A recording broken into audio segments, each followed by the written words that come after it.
I have bad news. My printer has gone down once again. I feel like every time I film a video, it's always like something's going on with my printer, but I also feel like I filmed so many videos showing like day-to-day normal printing. So why not just help you guys out and learn along the way together. If you are new here, I'm Precious. I have a custom apparel business that I started from home. I started my custom apparel and direct-to-film printing journey right here on YouTube, and I've been documenting my journey ever since. If you are currently a custom apparel maker and you want to get into direct-to-film printing, if you're interested in getting a direct-to-film printer in general, you know the difficulties behind it, okay? When they say there's maintenance involved, there's definitely maintenance involved. I woke up and the display was just blank. It wouldn't turn on, nothing. I've turned it off and on. I've unplugged this, unplugged that. It's just not turning on, which isn't good because there's no power going to my printer. My printer normally cycles the white ink on its own daily, all day, every day, and I leave my printer running. I reached out to support and they recommended I go ahead and just switch out the motherboard on my printer, and that should resolve this issue, so fingers crossed. It's supposed to be like a plug and play type deal. My technician did offer to send me some tips and pointers if I need help along the way, so let's just get into it. As you can see, the display is just completely blank. It's not doing anything at all. I still have the plastic on my printer from when I first got it. Ain't that crazy? So yeah, I've been down for a good week because I've been waiting for this new part to come in, which you just did, and some ink. Hello, because we're gonna fix this. How about that?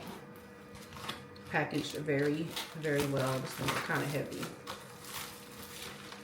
And we're going to go ahead and replace this mamma jamma. Wish me luck. I will say this time, normally I freak out when something happens with my printer, but I feel like I've been up and down with this baby for a long time. And I'm also at a point to where shit happens, okay? Like, we just have to get over that hump, figure it out, and keep going. Let's go ahead and swap out this part, and hopefully my printer just comes right back on. I feel like I'm gonna have to flush some ink, and that's totally fine. Been there, done that. And if you are interested in learning how I do that, I definitely have a video or two on how I flush the ink on my printer, but I'll keep you guys posted along the way. I am a little nervous and a little concerned, if I'm honest, because in the process of like swapping out cords and doing what the technician asked me to in order to fix the display issue, there was a shock and I got a little popped by some electricity. I'm fine and I'm alive, but I'm gonna put on some latex gloves. I'm gonna make sure my printer is still unplugged so I'm not tripping, and we're just gonna swap this out. There's nothing you can do. There's nothing. I'm talking to myself as I talk to you. There's nothing we can't do. And of course, the day my printer went out of commission, I received an order for 800 transfers. The good thing about it though, whenever your printer is down with Codesi, they do print transfers in-house, so you can submit your orders to them and have them printed for you, and they charge you the rate that you would get charged if you were to print yourself-ish. So this is the board here that I'll be removing.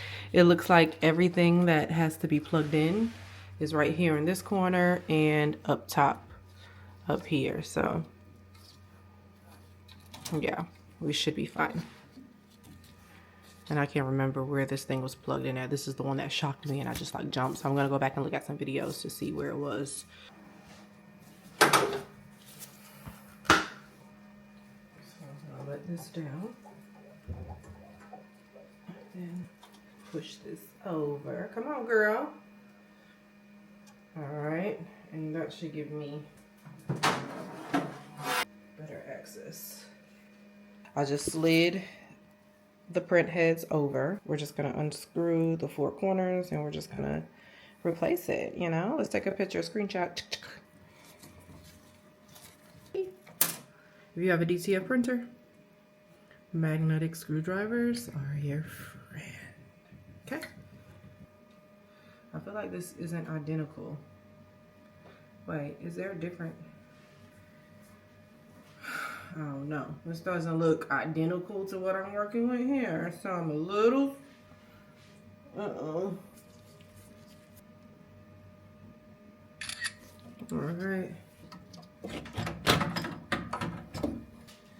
All right, I'm gonna take this little thing off on the back. All right, let's just keep going right now. I'll say this one has this little wheel on it right here, like the a little fan on it, and mine doesn't. So I feel like that's good. It also has this little paper on the back, and I'm not sure if I should remove it or not. So I think I'm just gonna keep it because I don't see it hurting anything to keep it.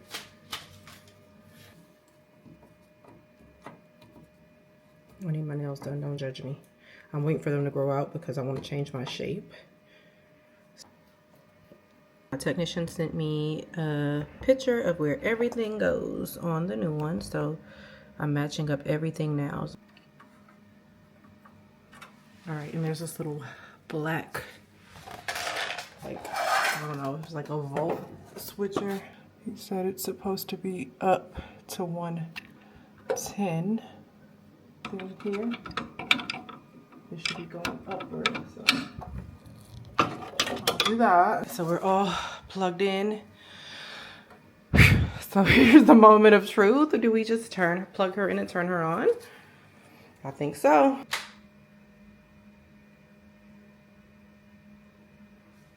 She's not turned on. Duh.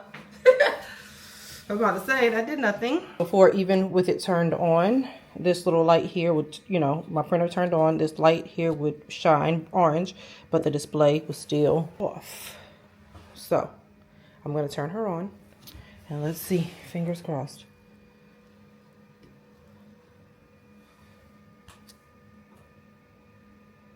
Okay. We have nothing. We are flashing red here. What does that mean? I don't know. But I have everything seated properly. However, she's still off. Yes, I'm definitely feeling bummed. So I'm going to reach out to tech support again and let them know what we see here. Apparently I have these two parked in the wrong spots. So I left my printer unplugged overnight. So I'm just going to swap them out. And we're going to try it again.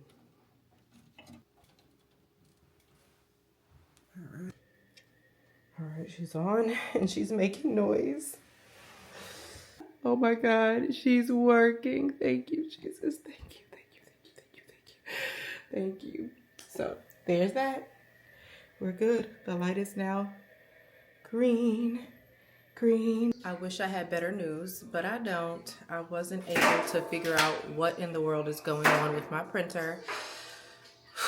I swapped out the power board and that didn't help. As you saw, the screen came back on. It shows initializing. If I hit clean, it shows cleaning, but the print head doesn't move at all. No action.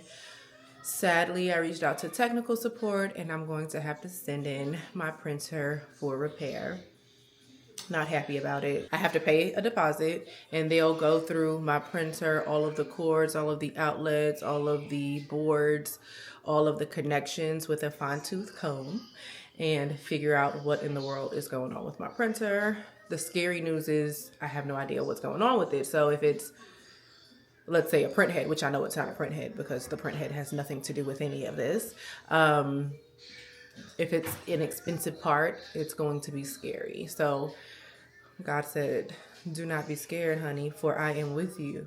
There's no need to be scared. He wants me to have peace and a sound mind. With that being said, I'm going to pull all of the ink from the ink lines to make sure they're good and clean so I don't have any clogs. I'm going to clean out my print heads, you know, like run solution through them just to make sure they're clean and preserved for when I get my printer back. And yeah, we're just going to pretty much put my printer in vacation mode. So right now I'm getting ready to press an Etsy order. Thank God I already had transfers printed for it because a lot of the times I will print on demand. Like I'll print the transfers for orders that I get. And since I haven't pressed an order with you guys in a while, I'll show you guys what it looks like. So if you are interested in getting the DTF 12H2, you'll know how seamless and how easy it is to press your transfers. Hot peel, forget hot peel. It's more like instant peel. I'm getting exhausted with my printer, but the quality of the prints I cannot argue with, if that makes sense. So we're gonna keep on rocking with it until the wheels fall off. I can say I'm 3 years in on this printer, so that's a blessing.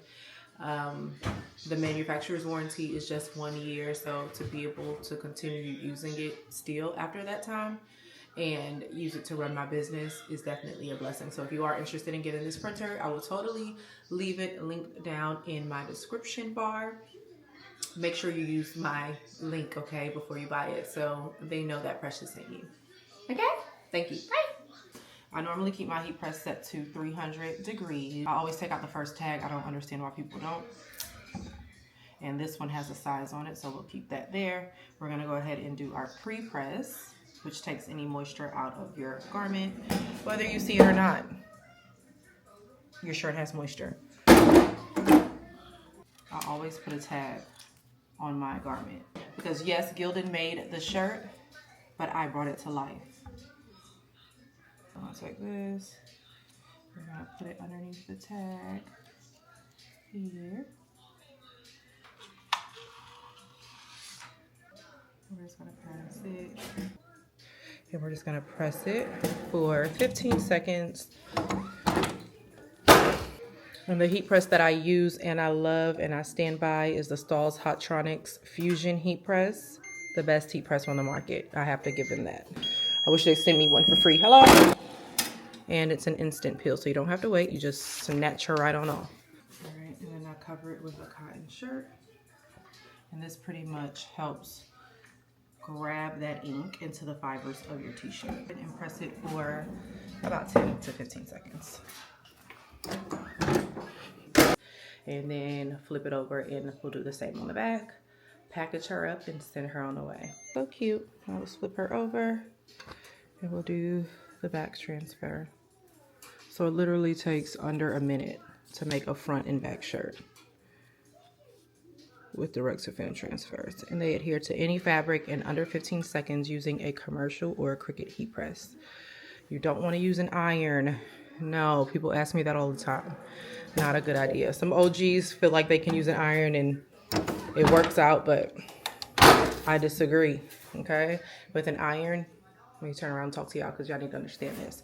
With an iron will not give you the proper heat all the way through, and there's no way to gauge what the temperature is on an iron, okay? There just isn't one. If you have one that tells you the temperature, tag me, okay? All right, so we're pulling this out and we're peeling off the back. Same way. Voila. We're gonna cover it with a cotton cloth and we're good to go. Perfect. Branding brings that special touch to your item. Remember I told y'all that I had a video on my channel pretty much explaining how you can flush all of the ink out of your printer. We have a little bit of a dilemma. That previous video, my printer had power and now she does not. So we have to be a little creative. And I was thinking about this all night, like, what am I gonna do? How we're gonna do this without it being a big disaster and a mess. And I kind of have an idea, so we're just gonna roll with it. I have my distilled water. I've been wet capping every day, even though my printer hasn't been running, because I want to make sure my print heads stay fabulous and they're preserved. So to do that, we're gonna move her to the other side. We can drag her over here, and look, if you can see, it's still water in here because I've definitely been taking care of her. So we're just gonna move her over here to this side. I'm gonna take this little door off, so we're good there. We'll fit under here. All right, taking this off, I'm flipping it upside down. Here's the other. And again, I'm not tripping on the cylinder because I have a replacement, and I'll send it with the technician if I have to when I drop my printer off. I'm just gonna cover these up and I'm gonna pull all of these out and I'm gonna put them in a cup. It just drips super slow. So you take that off. That one that's on the end that's not attached to a damper. So kind of just like let it bleed out. So on the back side, I'm just grabbing the black tube, or cord rather, whatever tube, And I'm just gonna push distilled water through. Still using my same syringe and water. I'm sticking that syringe into this tube here. And I'm gonna flush the water through. All right, cry ready? Ew. All right, here we go. There we go. All right. It's coming? I'd recommend just cutting the dampers off altogether just to make life easier. They're probably like $3 max. All right, so what I'm gonna do, because this is just gonna be a mess, and I don't wanna have to think about it like at all, I'm just gonna cut the dampers off.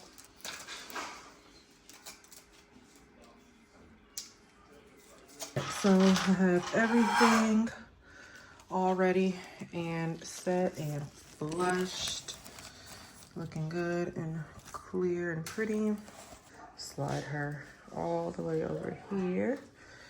And I'm gonna take a syringe and put it over each one of these and just let it squirt down into this bowl. We're gonna push ink through. Let's see if it falls right at the bottom. And it's clear. And she's already clear. Here you see like the clear drops on it. Well, they still have a little color to it, but I'm gonna just keep spraying them until they're completely clear. And I'm gonna dab all of the ink out of these, and I'm gonna fill them with fresh distilled water and then keep them wet capped until I can bring my printer in to be fixed.